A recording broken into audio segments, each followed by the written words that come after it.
చూడు తోటమాలి, వీళ్ళ నలుగురు నేను గొప్ప అంటే నేను గొప్ప అంటూ ఎలా గొడవ పడుతున్నారో చూడు.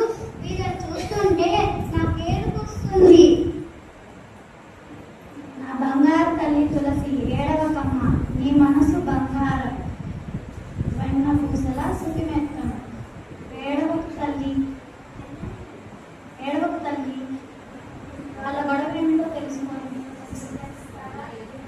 నిజం సానా? నిజం తల్లి, నువ్వు లోపలికి వెళ్ళి ప్రశాంతంగా ఉండు. నువ్వు మా మంచి తోటమాలివి, నీ మీద నమ్మకంతో వెళ్తున్నాను.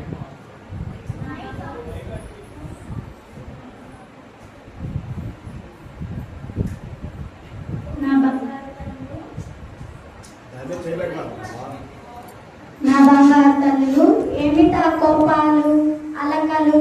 దగ్గరకు వచ్చి విషయం ఏమిటో చెప్పండి. తోటమాలి నువ్వు వృక్ష శాస్త్రంలో నుంచి అదే మా గురించిన శాస్త్రంలో పెద్ద చదువు చదివాము. పెద్ద పెద్ద ఉద్యోగాలు వచ్చినా వెళ్ళకుండా నీ తోటలోనే మమ్మల్ని పెంచుతున్నావు. మాకు సమయానికి నీళ్లు పోసి మంచి మంచి ఎరువులు వేసి ఏపుగా పెంచుతున్నావు. చీడపీడలు పట్టి మేము జబ్బు పడకుండా మందులు వేస్తూ మమ్మల్ని అందరినీ రక్షిస్తున్నావు. ఇప్పుడు అవన్నీ ఎందుకు? అసలు విషయం ఏమిటో చెప్పండి. తోటమాలి, మా అందరి గురించి నీకు బాగా తెలిసినోడవి. మాలో ఎవరు గొప్ప నువ్వే చెప్పాలి. అబ్బో, పెద్ద సమస్యే. తోటమాలి, నువ్వు తప్పించుకోవాలని చూస్తున్నావు. అబ్బబ్బే, నా తత్వం అది కాదు. మీ సమస్యను ఎలా పరిష్కరించాలా అని ఆలోచిస్తున్నా. అదే ఆ చిక్కుముడిని ఎలా విప్పాలా అని ఆలోచిస్తున్నా. మామిడి తల్లి, అందరికంటే నువ్వు గొప్పదానివని ఎందుకు అనుకుంటున్నావు? అదేమిటి తోటమాలి, నేను శుభానికి మారు పేరుని. ఏ శుభకార్యం వచ్చినా, ఏ పేరంట తలబెట్టినా, పెళ్లి కానీ పేరంటానికి కానీ ముందుగా ఓం అంటూ మామిడి తోరణాలు కడతాను. ఇదే నా గురించిన విశేషం. కడతారు మామిడాకులు తలకిందులుగా కడతారు. దీనికైనా ఇంత మినుసుబాటు? కరివేపాకు ఆకుని గొప్పలు ఎలా, కరివేపాకు ఆకుని దుస్తరం ఎలా కడితే నేను పంచ ఆక్సిజన్ వల్ల అక్కడున్న ప్రాంతం మొత్తం శుభ్రమవుతుంది. శుభకార్యాలప్పుడు ఎక్కువ మంది వస్తారు కాబట్టి ఆ ప్రాంతం మొత్తం శుభ్రంగా ఉంటుంది. నీ గొప్పలు చెప్పుకోవటం అయిపోయిందా? ఇంకేమైనా మిగిలి ఉందా? చెప్పుకోవాలంటే చాలా ఉన్నాయి, కానీ ఒకటి మాత్రం చెప్పక తప్పదు. చెప్పు, అంత ముఖ్యమైన విషయం ఏంటో చెప్పు. మేము బలమైన వృక్షాలకి ఆకులుగా ఉండడం వల్ల ఎంత పెద్ద గాలి వాన వచ్చినా అదనక బెదరక ధైర్యంగా ఉన్నాము.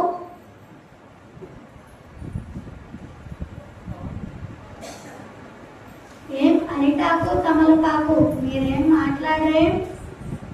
ఇప్పుడు వాదన మామిడి కరివేపాకుది కదా, వాళ్ళ గడువు ఎంతో వాళ్ళని తెలుసుకోనివ్వండి.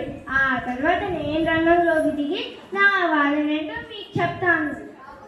నేను అంటే అయితే మామిడాకు కరివేపాకు మీ వాదనలు ముగిసినట్లేనా? ముగీయటం ఏంటి? అసలు విషయం ఇప్పుడు బయట పెడతాను. మామిడి తోరణాలు వెండిపోయిన వెంటనే తీసి పారేస్తారు. దానిలో ఉన్న ఔషధ గుణాలు కూడా తగ్గిపోతాయి. కానీ కరివేపాకునైనా నా విషయం అలా కాదు. నేను ఎండిపోయినా నాలో ఉన్న సహజ లక్షణాలని కోల్పోను. చాలా బడాయి కాదు, ఇది జగమెరిగిన సత్యం. మామిడాకు నిన్ను కొన్ని మతాల వారే వాడతారు. నన్ను కులాలు, మతాలు, దేశాలు, ఎల్లలకు అతీతం. కరివేపాకు ఆకుని గొప్పలు నువ్వు చెప్పే లక్షణాలన్నీ పక్కన పెట్టి భోజనానికి కూర్చోగానే నిన్ను ఏరి పారేస్తారు. ఔషధ గుణాలు ఉన్నాయని నిన్నేమి నమిలి తినరుగా. ఇది నీ అజ్ఞానానికి పరాకాష్ట మామిడాకు. నమిలి తినరా కరివేపాకు కారపొడి అరుగుదలకు దివ్య ఔషధమని కోరి మరి తింటారు. రసం సాంబార్ పొడిలో నాదే ప్రత్యేక స్థానం. నాలో ఉన్న విటమిన్ ఏ కంటికి మేలు చేస్తుంది. అర్థం లేకుండా ఏంటా నవ్వు? మీ పసలేని వాదనలు విని నవ్వొచ్చి నవ్వరు. పసలేని వాదనలా? అవును మామిడి, నీ విషయానికి వస్తాను. పెళ్ళికి పేరంటాలకి నీ మామిడి తోరణాల కోసమే వస్తారా? బారుల తీరిన టేబుల్స్ మీద, అందంగా పరిచిన అరిటాకుల మీద వడ్డించిన భోజనాన్ని ఆ ఉరవమని ఆరగించడానికి వస్తారు. అవును, కరివేపాకు గుమగుమలు పెళ్లి ప్రాంతానికి చేరి భోజనశాల వైపు పరుగులు తీస్తారు. వచ్చి వడ్డించిన భోజనాలలో కరివేపాకును విసిరి పాడేసి భోజనాన్ని మొదలు పెడతారు. మరి రసం సాంబార్ మాట ఏమిటి? వాటిని ఆరగించడానికి అరిటాకే కదా ఆధారం. అన్నాకు లేకపోతే ఇంకా ఎవ్వరు ఫోన్ చేయనట్లే తలెగరేస్తున్నారే. అదంతా గడిచిపోయిన వైభవం. బకెట్ ప్లేట్లు వచ్చిన తర్వాత నీ ఊసి ఎత్తేవారే లేరు. పంక్తి భోజనాల సైతం ఇస్తరాకు పల్లాలే వాడుతున్నారు. అర్థాకు వైభవమే తగ్గిపోయింది. అయినా తిన్న తర్వాత కొప్పు దొస్తిలో విసిరి పారేసే నువ్వు గొప్పలు చెప్పుకోవడం మానుకో. అందువల్ల నేనే గొప్ప. నువ్వా? అవును నేనే. పెళ్లి సంబంధం ఖాయం చేసుకోవడం కూడా నా నిశ్చయ తాంబూలంతోనే మొదలవుతుంది. అయినా తిన్న తర్వాత తాంబూలం ఎందుకు ఇస్తారో తెలుసా? ఎందుకు? పిండి భోజనం బాగా తిన్న తరువాత నన్ను తింటే నాలో ఉన్న ఔషధ గుణాలు దాన్ని అరిగిస్తుంది. ఇంతే కాదు, తమలపాకు పూజ అంటే ఆంజనేయ స్వామికి చాలా ఇష్టం. అందువల్ల ఏమీ ఆలోచన లేకుండా నేనే గొప్ప అని చెప్పుకోవాలి. నేనెలా ప్రకటించను? ఒకరి మీద ఒకరు నేను గొప్ప అంటే నేను గొప్ప అని ముసలు కొడుతూ విర్రవీగడం అహంకారమే అవుతుంది. ఆ సద్గుణాలు మేము చెప్పుకోవడం అహంకారం ఎలా అవుతుంది తోటమాలి? మీ సద్గుణాలను మీరు చెప్పుకోవడం మంచిదే, కానీ ఇతరుల సద్గుణాలను వెటకారం చేయడం అహంకారమే అవుతుంది. మరి ఎట్లా మాట్లాడాలంటావు? ప్రతి మాట ఆచి తూచి మాట్లాడాలి. వినమ్రతతో ఉండాలి. 10 మంది మెచ్చుకునేదిగా ఉండాలి. అసాధ్యం. అటువంటి వాళ్ళు ఎక్కడుంటారు? నిశితంగా పరిశీలిస్తే మన మధ్యనే కనిపిస్తూ ఉంటారు. వాళ్ళని స్ఫూర్తిగా తీసుకోవాలి. వాళ్ళలా మారాలని ఆలోచన చేయాలి. వారిలా మారాలి. ఎవరున్నారబ్బా? ఎవరున్నారబ్బా? ఎవరున్నారబ్బా?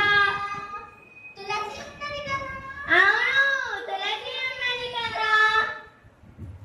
మనము ఏదో ఒక విషయం మీద ఎప్పుడు గొడవ పడతా ఉంటాము.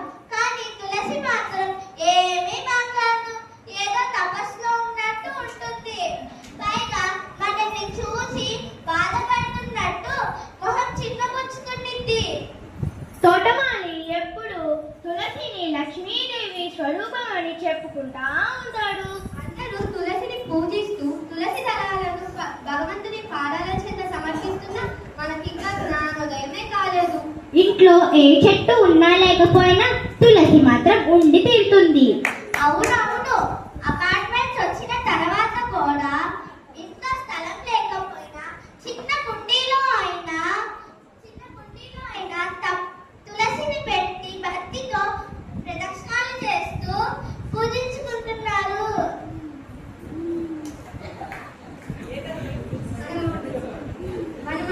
మనము ఈ ఔషధ గుణాలు ఆ ఔషధ గుణాలు ఉన్నాయని గొప్పలకి పోయాం. కానీ తులసిలో కూడా ఔషధ గుణాలు మిన్నగా ఉన్నాయి. అన్నిటికంటే మిన్న రుక్మిణీదేవి ఒక్క తులసి దళాలు అర్పించిన వెంటనే శ్రీకృష్ణ పరమాత్ముడు ఆశ్చర్యంగా తూగింది తులసీదళం. అయితే ఇక నుంచి మనం నేను గొప్ప అనే అహంకారం దాన్ని వదిలి తులసిలా పవిత్రంగా సద్గుణంగా ఉంటామని ప్రతిజ్ఞ చేద్దాం.